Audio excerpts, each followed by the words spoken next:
தமிழகத்தில் முட்டையிடும் கோழி ஒரு 7.5 கோடி கோழி உள்ளது.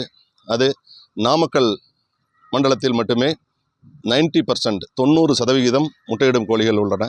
நாள் ஒன்றுக்கு 6.5 கோடி முட்டைகள் உற்பத்தி செய்யப்படுகின்றன. அது தமிழகம், கர்நாடகா, கேரளா போன்ற மாநிலங்களுக்கும் தமிழகத்தினுடைய உள்நாடுகளுக்கும் விற்பனைக்கு அனுப்பப்படுகின்றன. தினந்தோறும் ஒரு 60 முதல் 70 லட்சம் முட்டைகள் அரபு கண்ட்ரிகளுக்கு அனுப்பப்படுகின்றன. இது நாமக்கல்லில் கோழிப்பண்ணையில் நடந்து கொண்டிருக்கின்ற ஒன்று.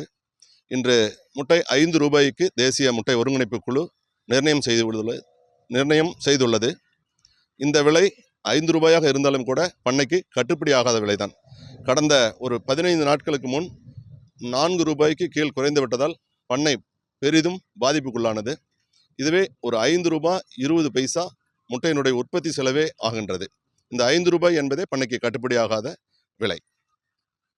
இப்பொழுது தேசிய முட்டை ஒருங்கிணைப்பு குழு நிர்ணயிக்கின்ற விலையில் ப்ளஸ் டிரான்ஸ்போர்ட் சேர்த்து சென்னையில் ஒரு 20 பைசா அல்லது 25 பைசா கூடுதலாகவும், தென் மாநிலங்களில் ஒரு 20லிருந்து 25 பைசா கூடுதலாகவும், நாமக்கல் விலையிலிருந்து கூட்டி விற்பனை செய்யப்படுகின்றது. இது இடைத்தரகர்கள் யாரும் இதில் எந்த விதமான லாபமும் அடைய முடியாது. நேரடியாக கடைகளுக்கு செல்கின்றன.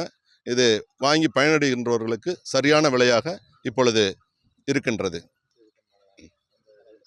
மயோனஸ் நம்ம உலகத்தரம் வாய்ந்த மயோனஸை மற்ற ஹோட்டல்களில் பயன்படுத்துகின்றார்கள் இன்று வரை. அதற்கு எந்த விதமான தடையும் இல்லை.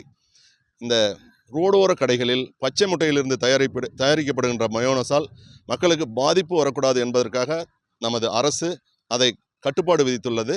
அதனால் நமது கோழிப்பண்ணைக்கு எந்த விதமான பாதிப்பும் 1% கூட கிடையாது. முட்டை விலை தொடர்ந்து உயர்ந்து வருகின்றன. நாங்கள் சென்ற ஆண்டு இதே காலங்களில் 5 ரூபாய் 80 பைசாவுக்கு முட்டை உயர்த்தப்பட்டுள்ளது. இந்த ஆண்டும் நாங்கள் அந்த அளவிற்கு செல்லும் என்று எதிர்பார்க்கின்றோம். காரணம், இப்பொழுது மீன் பிடி தடை காலம், முட்டை நுகர்வு அதிகமாக உள்ளது.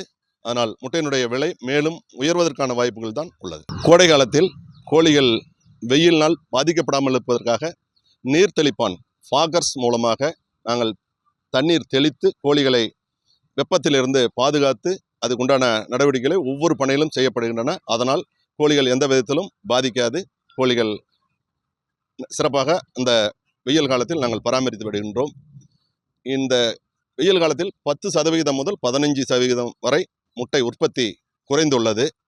சத்து நோயிற்கு வாரம் ஒன்றுக்கு 2 கோடி முட்டை சப்ளை செய்து கொண்டிருந்தோம். பள்ளி விடுமுறை என்பதால் அங்கன்வாடி குழந்தைகளுக்கு மட்டுமே குறைந்த அளவு முட்டை செல்கின்றது. இந்த 2 கோடி முட்டையும் இப்பொழுது மீன்பிடி தடைகாலம் என்பதால் முட்டை நுகர்வு அதிகமாக உள்ளதால் மற்ற உள் மாவட்டங்களுக்கு நாங்கள் முட்டை அனுப்பி அதை விற்பனை செய்து வருகின்றோம். இன்றளவும் முட்டை பண்ணையில் இருப்பு இல்லை. முட்டை தட்டுப்பாடாகத்தான் இருக்கின்றன.